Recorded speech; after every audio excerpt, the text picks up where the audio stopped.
چنانچہ 25 روز کے بعد انہوں نے اپنے آپ کو رسول اللہ صلی اللہ علیہ وآلہ وسلم کے حوالے کر دیا اور کہا کہ آپ ہمارے بارے میں جو فیصلہ چاہیں کریں، ہمیں منظور ہے۔ چنانچہ مردوں کو باندھ لیا اور عورتوں اور بچوں کو علیحدہ کر لیا۔ اس پر قبیلے کے لوگوں نے عرض کیا کہ یہ ہمارے خلیفہ ہیں، ان پر رحم کیا جائے، جس طرح بنو قینقاع پر احسان فرمایا تھا۔ آپ صلی اللہ علیہ وآلہ وسلم نے فرمایا کہ آپ لوگ اس پر راضی ہیں کہ آپ کے بارے میں آپ میں سے ہی کوئی آدمی فیصلہ کرے؟ انہوں نے کہا کیوں نہیں، ہمیں یہ منظور ہے۔ آپ صلی اللہ علیہ وآلہ وسلم نے حضرت سعد کو بلاوا بھیجا۔ انہیں غزوہ خندق میں زخم لگا تھا، اس وجہ سے وہ مدینہ منورہ میں تھے۔ انہیں گدھے پر سوار کر کے لایا گیا۔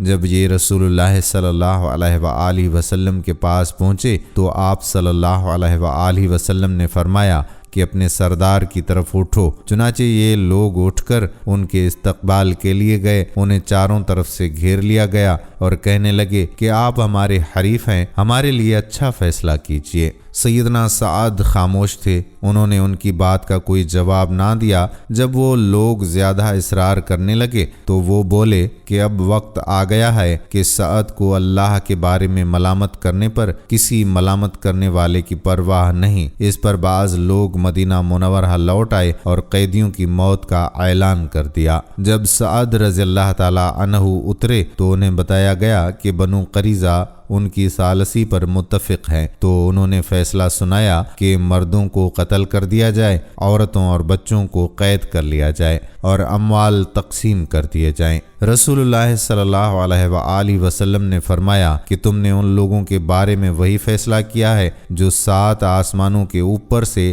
اللہ کا فیصلہ ہے۔ یہ فیصلہ یہودی شریعت کے مطابق تھا، بلکہ ان کی شریعت سے کہیں زیادہ نرم اور رحم پر مبنی تھا۔ سیدنا سعد کے اس فیصلے کے بعد بنو قریظہ کو مدینہ لایا گیا اور بنو نجار کی ایک عورت کے گھر میں قید کر دیا گیا۔ یہ حارث کی بیٹی تھی۔ اس کے بعد مدینہ منورہ کے بازار میں خندق کھودی گئی اور انہیں وہاں لے جایا گیا اور ان خندقوں میں ان کی گردنیں ماری گئیں۔ ان کی تعداد 400 کے قریب تھی۔ یہ بھی کہا جاتا ہے کہ 6 اور 700 کے درمیان تھی۔ انہی کے ساتھ بنو نذیر کا سردار بھی مارا گیا۔ یہ ان 20 سرداروں میں سے تھا جنہوں نے قریش اور بنو غطفان کو جنگ کے لیے آمادہ کیا تھا۔ پھر بنو قریظہ کے پاس آ کر انہیں عہد شکنی پر آمادہ کیا گیا تھا، یہاں تک کہ انہوں نے مسلمانوں کے مشکل ترین وقت میں ان کے ساتھ غداری کی اور غداری کرتے وقت اس سے یہ شرط لگائی تھی کہ وہ ان کے ساتھ رہے،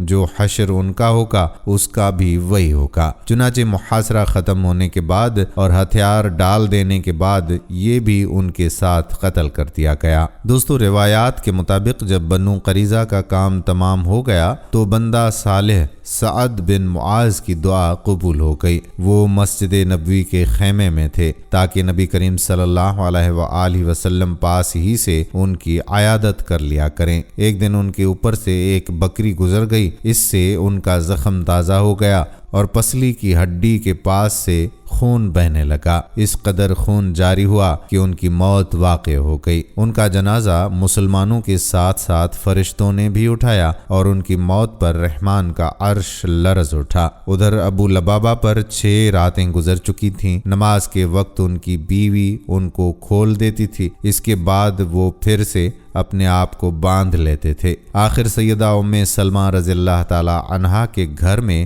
ان کی توبہ نازل ہوئی۔ سیدہ ام سلمہ رضی اللہ تعالی عنہا نے ان کو بشارت دی تو لوگ ان کو کھولنے کے لیے دوڑ پڑے، لیکن انہوں نے لوگوں کو روک دیا اور کہا کہ رسول اللہ صلی اللہ علیہ وآلہ وسلم کے سوا مجھے کوئی نہ کھولے۔ آخر رسول اللہ صلی اللہ علیہ وآلہ وسلم نماز فجر کے لیے نکلے تو انہیں کھول دیا۔ دوستو، یاد رہے کہ غزوہ بنو قریظہ کے بعد مسلمانوں نے اور بھی کئی فوجی سرگرمیاں انجام دیں۔ ان میں سے چند اہم فوجی سرگرمیوں کا تذکرہ یہاں پر کرتے ہیں۔ کہتے ہیں کہ ثمامہ بن اسال رسول اللہ صلی اللہ علیہ وآلہ وسلم اور ان کے لائے گئے دین کو سخت ناپسند کرتا تھا۔ چنانچہ محرم 6 ہجری کو مسلمہ کذاب کے کہنے پر بھیس بدل کر نبی کریم صلی اللہ علیہ وآلہ وسلم کو قتل کرنے نکلا۔ ادھر رسول اللہ صلی اللہ علیہ وآلہ وسلم نے محمد بن مسلمہ کے ساتھ 30 سواروں کو ذریحہ کے اطراف میں بھیج دیا تھا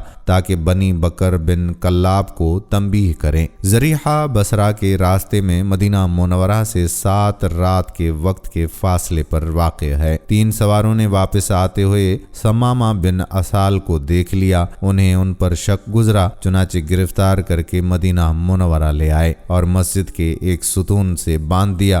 نبی کریم صلی اللہ علیہ وآلہ وسلم وہاں سے گزرے تو فرمایا، ثمامہ تمہارے نزدیک کیا ہے؟ انہوں نے فرمایا کہ میرے نزدیک خیر ہے، اگر قتل کرو گے تو ایک خون والے کو قتل کرو گے، اگر احسان کرو گے تو ایک احسان والے پر احسان کرو گے، اگر مال مانگو گے تو جو چاہو دے دیا جائے گا۔ نبی کریم صلی اللہ علیہ وآلہ وسلم ان کی بات سن کر مسکرا دیے اور انہیں ان کے حال پر چھوڑ کر آگے بڑھ گئے۔ دوسرے روز نبی کریم صلی اللہ علیہ وآلہ وسلم پھر ادھر سے گزرے تو فرمایا کہ ثمامہ تمہارا کیا حال ہے؟ وہ بولا کہ میں ٹھیک ہوں، اگر قتل کرو گے تو ایک قصاص والے کو قتل کرو گے، اگر احسان کرو گے تو ایک قدردان پر احسان کرو گے، اگر مال چاہو تو مانگو، جو چاہو دے دیا جائے گا۔ آپ صلی اللہ علیہ وآلہ وسلم ان کی بات سن کر مسکرائے اور آگے بڑھ گئے۔ تیسرے دن پھر یہی گفتگو ہوئی۔ اس روز آپ صلی اللہ علیہ وآلہ وسلم نے فرمایا،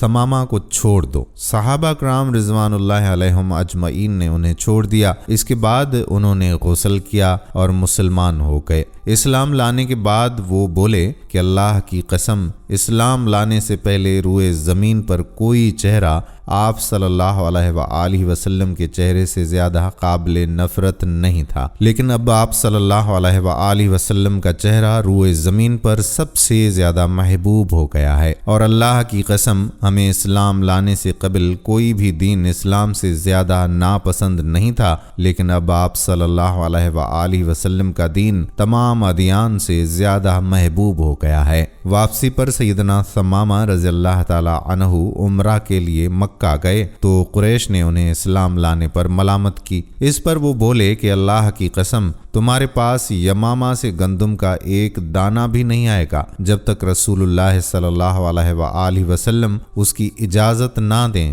چنانچہ واپسی پر انہوں نے اہل مکہ کے لیے گندم کی فروخت کی ممانعت کر دی، جس سے وہ مشکل میں پڑ گئے، یہاں تک کہ انہوں نے رسول اللہ صلی اللہ علیہ وآلہ وسلم کو خط لکھا جس میں انہوں نے اپنی قرابت کا واسطہ دیا اور درخواست کی کہ آپ ثمامہ کو لکھ دیں کہ وہ گندم فروخت کرنے کی اجازت دے دیں۔ آپ صلی اللہ علیہ وآلہ وسلم نے ثمامہ رضی اللہ تعالی عنہ کو لکھ دیا۔ بنو لحیان، جنہوں نے رجی کے مقام پر دھوکے سے 8 صحابہ کرام کو شہید کیا تھا اور 2 کو اہل مکہ کے ہاتھوں فروخت کر دیا تھا جہاں وہ بے دردی سے شہید کر دیے گئے تھے، یہ لوگ حجاز کے بہت اندر عصفان کی حدود میں آباد تھے، اس لیے رسول اللہ صلی اللہ علیہ وآلہ وسلم نے ان سے انتقام لینے کے لیے قدر تاخیر سے کام لیا۔ جب کفار کے مختلف گروہوں میں پھوٹ پڑ گئی اور آپ دشمنوں سے کسی قدر مطمئن ہو گئے تو آپ نے مدینہ منورہ کا انتظام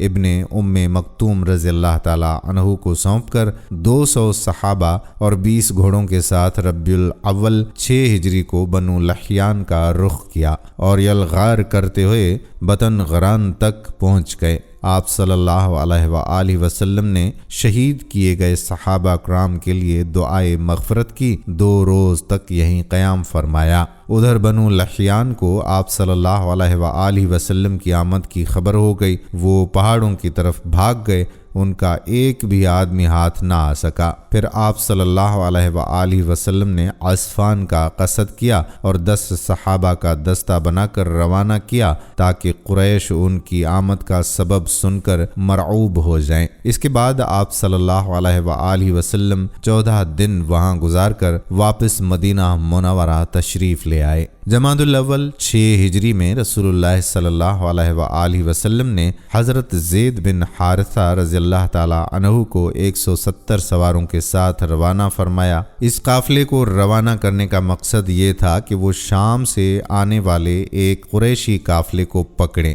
اس قافلے کا سردار عاص بن ربیعہ تھے۔ اس مہم میں قریش کے ایک قافلے کا مال ہاتھ آیا، لیکن ابو العاص بھاگ نکلنے میں کامیاب ہو گئے اور سیدھے مدینہ منورہ جا پہنچے، اور انہوں نے سیدہ زینب کی پناہ لے لی اور ان سے کہا کہ رسول اللہ صلی اللہ علیہ وآلہ وسلم سے کہیں کہ آپ قافلے کا سامان واپس کر دیں۔ سیدہ زینب رضی اللہ تعالی عنہا نے سفارش کی تو رسول اللہ صلی اللہ علیہ وآلہ وسلم نے چھوٹی بڑی ہر چیز واپس کروا دی۔ اب وہ سارا سامان لے کر مکہ پہنچے اور امانتیں ان کے مالکوں کے حوالے کیں، پھر مسلمان ہو کر مدینہ منورہ آ گئے۔ نبی کریم صلی اللہ علیہ وآلہ وسلم نے پہلے ہی نکاح کے سبب سیدہ زینب رضی اللہ تعالی عنہا کو انہیں واپس کر دیا۔ یہ واپسی 3 سال سے کچھ زیادہ عرصے کے بعد ہوئی تھی۔ رسول اللہ صلی اللہ علیہ وآلہ وسلم کے پاس اس دوران کچھ ایسی خبریں آئیں کہ آپ صلی اللہ علیہ وآلہ وسلم غزوہ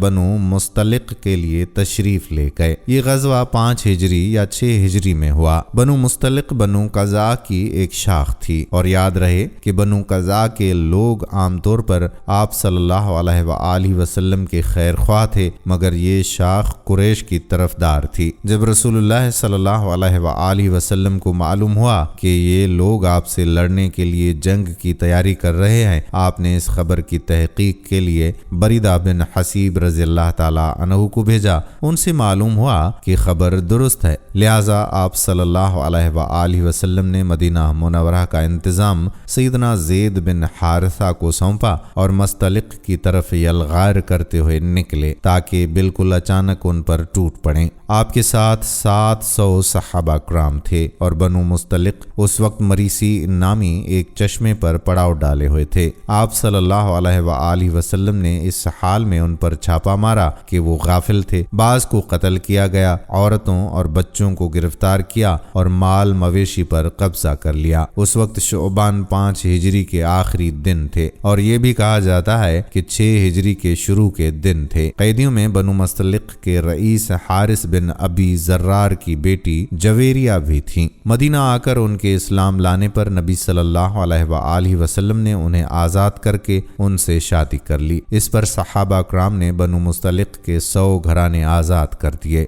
یہ پہلے ہی مسلمان ہو چکے تھے۔ صحابہ کرام نے انہیں آزاد کرتے ہوئے کہا کہ یہ رسول اللہ صلی اللہ علیہ وآلہ وسلم کے سسرال کے لوگ ہیں۔ اس طرح ام المومنین سیدہ جویریہ رضی اللہ تعالی عنہا اپنی قوم کے لیے ایک عظیم برکت والی خاتون ثابت ہوئیں۔ یاد رہے کہ اسی غزوہ سے واپسی پر مسلمانوں کے پاس پینے اور وضو کے لیے پانی نہ بچا تو تیمم نازل ہوا، اور اسی سال پردے کا حکم نازل ہوا۔ مسلمان مردوں اور عورتوں کو نگاہ نیچی رکھنے کا حکم دیا گیا۔ پردے کے متعلق احکامات سورہ نور کی آیت 30 اور 31 میں تفصیل سے موجود ہیں۔ پردے کے اس حکم سے پاکیزہ خواتین بلکہ سب خواتین کی عزت و عصمت کو ہمیشہ کے لیے پناہ گاہ مل گئی، اور معاشرے میں عورتوں کے عزت و وقار کو قابل قدر تحفظ مل گیا۔ پردے کے حکم سے عورتوں کے احترام میں اس طرح اضافہ ہوا کہ جو کائنات کے کسی نظام نے عورتوں کو عطا نہیں کیا تھا۔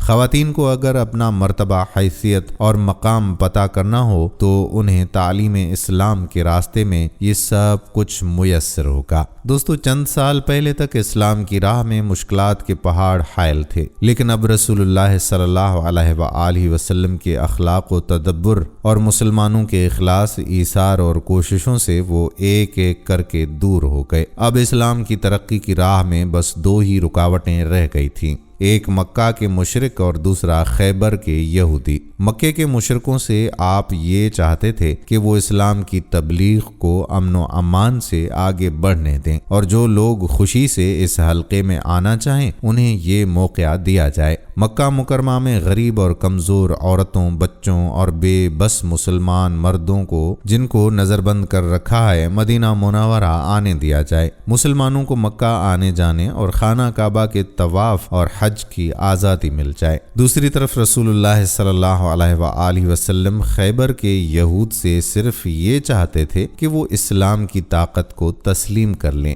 یہ دونوں رکاوٹیں اس سال کے دوران صلح حدیبیہ اور یہود کے مکمل خاتمے سے دور ہو گئیں۔ یاد رہے کہ مہاجرین کو مکہ چھوڑ کر تقریباً 6 سال گزر چکے تھے۔ کچھ لوگ کعبہ کی زیارت کو بہت ترس رہے تھے اور کچھ اپنے رشتہ داروں سے ملنے کے لیے بے چین تھے۔ دونوں جذبے فطری تھے۔ ہجرت کے مقدس فریضے نے اس فطری جذبے کو دبا دیا تھا۔ ہجرت کے 6 سال مدینہ منورہ رسول اللہ صلی اللہ علیہ وآلہ وسلم کو خواب میں دکھلایا گیا کہ آپ اور آپ کے صحابہ امن کے ساتھ مسجد حرام میں داخل ہوئے۔ آپ صلی اللہ علیہ وآلہ وسلم نے خانہ کعبہ کی کنجی لی اور صحابہ کرام سمیت بیت اللہ کا طواف اور عمرہ کیا۔ پھر کچھ لوگوں نے سروں کو منڈوایا اور کچھ لوگوں نے قصر کروایا۔ آپ صلی اللہ علیہ وآلہ وسلم نے صحابہ کرام کو اس خواب کی اطلاع دی اور یہ بتلایا کہ آپ عمرہ ادا فرمائیں گے، لہٰذا صحابہ کرام بھی سفر کے لیے تیار ہو گئے۔ آپ صلی اللہ علیہ وآلہ وسلم نے مدینہ کے گرد و پیش کی آبادیوں میں بھی روانگی کا اعلان کروا دیا، لیکن انہوں نے چلنے میں دیر کر دی۔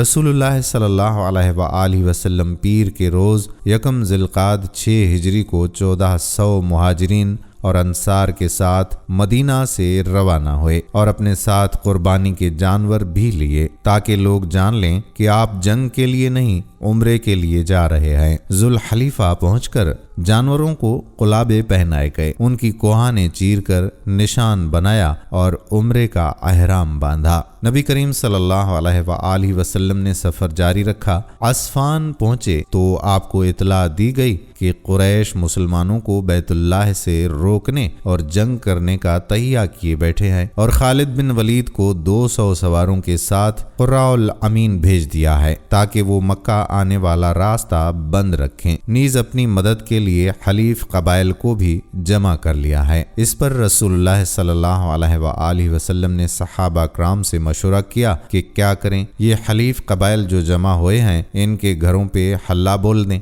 یا سیدھے بیت اللہ جائیں اور جو روکیں ان سے لڑ پڑیں۔ حضرت ابو بکر نے کہا کہ ہم عمرہ کرنے آئے ہیں، لڑنے نہیں، لہٰذا جو ہمارے اور بیت اللہ کے درمیان رکاوٹ بنے گا ہم اس سے لڑیں گے۔ آپ صلی اللہ علیہ وآلہ وسلم نے اس رائے کو پسند فرمایا۔ ادھر خالد بن ولید نے مسلمانوں کو ظہر کی نماز میں رکوع اور سجدہ کرتے دیکھا تو کہا کہ یہ لوگ غافل تھے، ہم نے حملہ کیا ہوتا تو انہیں مار دیا ہوتا۔ پھر انہوں نے طے کیا کہ عصر کی نماز کے دوران حملہ کریں گے، لیکن اللہ تعالیٰ نے ظہر اور عصر کے دوران نماز جنگ کا حکم نازل فرمایا۔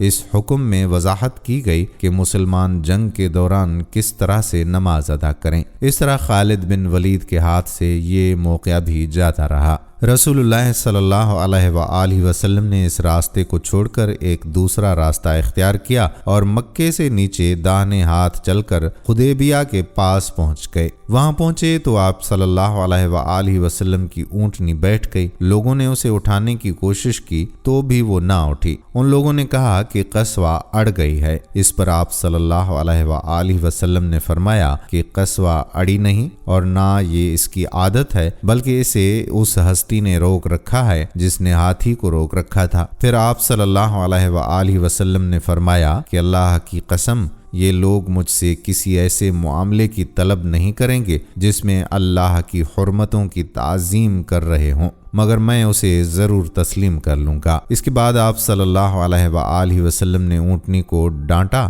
تو وہ اچھل کھڑی ہوئی۔ پھر آپ صلی اللہ علیہ وآلہ وسلم نے آگے بڑھ کر حدیبیہ میں پڑاؤ ڈالا۔ اس کے بعد بدیل بن ورقہ قضا کی ایک جماعت کے ساتھ آیا۔ یہ لوگ رسول صلی اللہ علیہ وآلہ وسلم کے خیر خواہ تھے۔ اس نے بتایا کہ قریش آپ کو قتل کرنے اور آپ کو بیت اللہ سے روکنے کا قصد کیے بیٹھے ہیں۔ آپ صلی اللہ علیہ وآلہ وسلم نے اس سے فرمایا کہ ہم صرف عمرہ کرنے آئے ہیں، لڑائی کے لیے نہیں آئے، اور ہم صلح کرنے کے لیے تیار ہیں، لیکن اگر قریش نے لڑائی پر اصرار کیا تو ہم اس وقت تک لڑتے رہیں گے جب تک میرا سر تن سے جدا نہ ہو جاتا یا پھر اللہ کا حکم نازل نہیں ہوتا۔ بدیل نے واپس پلٹ کر یہ بات قریش کو بتائی۔ انہوں نے مکرز بن حفص کو بھیجا۔ آپ صلی اللہ علیہ وآلہ وسلم نے اس سے بھی وہی بات کہی جو بدیل سے کہی تھی۔ اس کے بعد قریش نے حلیف قبائل کے سردار حلیس بن القمہ کو بھیجا۔ آپ نے اسے دیکھ کر فرمایا کہ یہ شخص ایسی قوم سے تعلق رکھتا ہے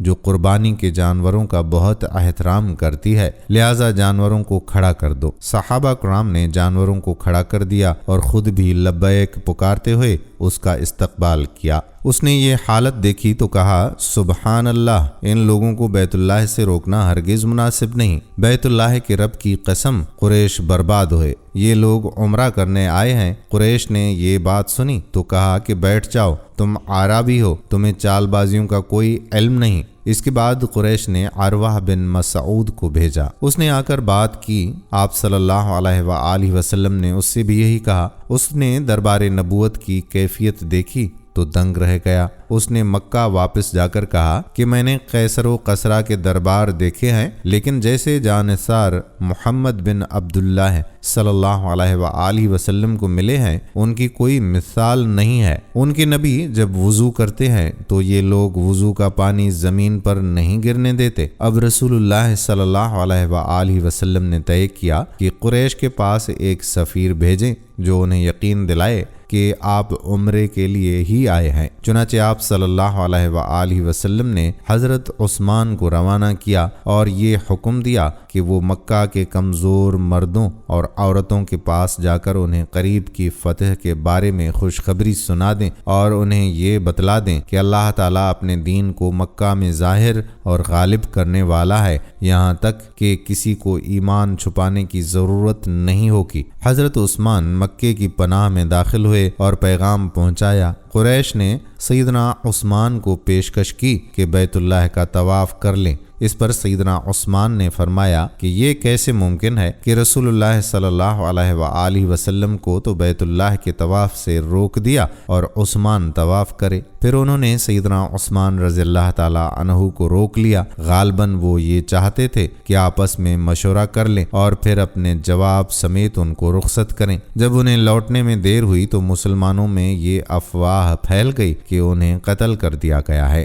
چنانچہ قاصد کے قتل کا مقصد اعلان جنگ ہے، اس لیے رسول اللہ صلی اللہ علیہ وآلہ وسلم نے فرمایا کہ ہم لوگ اس جگہ سے ٹل نہیں سکتے جب تک ان کے لیے کوئی معرکہ آرائی نہ کر لیں۔ پھر آپ صلی اللہ علیہ وآلہ وسلم نے ایک درخت کے نیچے 1400 صحابہ سے بیعت لی۔ صحابہ نے بڑی گرم جوشی کے ساتھ موت پر اور میدان سے نہ بھاگنے پر بیعت لی۔ اس موقع پر رسول اللہ صلی اللہ علیہ وآلہ وسلم نے اپنا ایک ہاتھ دوسرے ہاتھ سے پکڑا اور فرمایا کہ یہ عثمان کا ہاتھ ہے۔ لیکن جب بیعت مکمل ہو چکی تھی اور حضرت عثمان رضی اللہ تعالی عنہ آ گئے تو اللہ تعالی نے اس بیعت کی فضیلت میں سورہ فتح کی آیت 18 نازل کی۔ یقیناً اللہ مومنین سے راضی ہوا جب وہ آپ سے درخت کے نیچے بیعت کر رہے تھے، اور وہیں سے اس کا نام بیعت رضوان مشہور ہوا۔ قریش نے اس بات کا سنا تو ان پر بہت زبردست رعب طاری ہوا اور صلح کے لیے سہیل بن عمر کو بھیجا۔ سہیل بن عمر نے ایک لمبی گفتگو کی۔ آخرکار یہ شرائط طے ہوئے۔ نمبر 1، رسول اللہ صلی اللہ علیہ وآلہ وسلم اس سال مکے میں داخل ہوئے بغیر لوٹ جائیں گے، اگلے سال مکہ آئیں گے اور 3 روز قیام کریں گے۔ ان کے ساتھ کوئی ہتھیار نہیں ہوگا، صرف تلوار ہوگی، وہ بھی میان کے اندر۔ نمبر 2، فریقین میں 10 سال کے لیے جنگ بندی رہے گی۔ نمبر 3، جو شخص محمد صلی اللہ علیہ وآلہ وسلم کے عہد میں داخل ہونا چاہے ہو سکتا ہے، اور جو قریش کے عہد میں داخل ہونا چاہے ہو سکتا ہے۔ نمبر 4، قریش کا جو آدمی مسلمانوں کی پناہ میں جائے گا مسلمان اسے قریش کے حوالے کر دیں، لیکن مسلمانوں کا جو شخص قریش کی پناہ میں آئے گا قریش اسے واپس نہیں کریں گے۔ نمبر 5، اس کے بعد آپ صلی اللہ علیہ وآلہ وسلم نے سیدنا علی علیہ السلام کو بلایا اور فرمایا کہ لکھو بسم اللہ الرحمن الرحیم۔ اس پر سہیل بن عمر نے فرمایا کہ ہم نہیں جانتے کہ رحمان کیا ہے، آپ بسمک اللہم لکھیں۔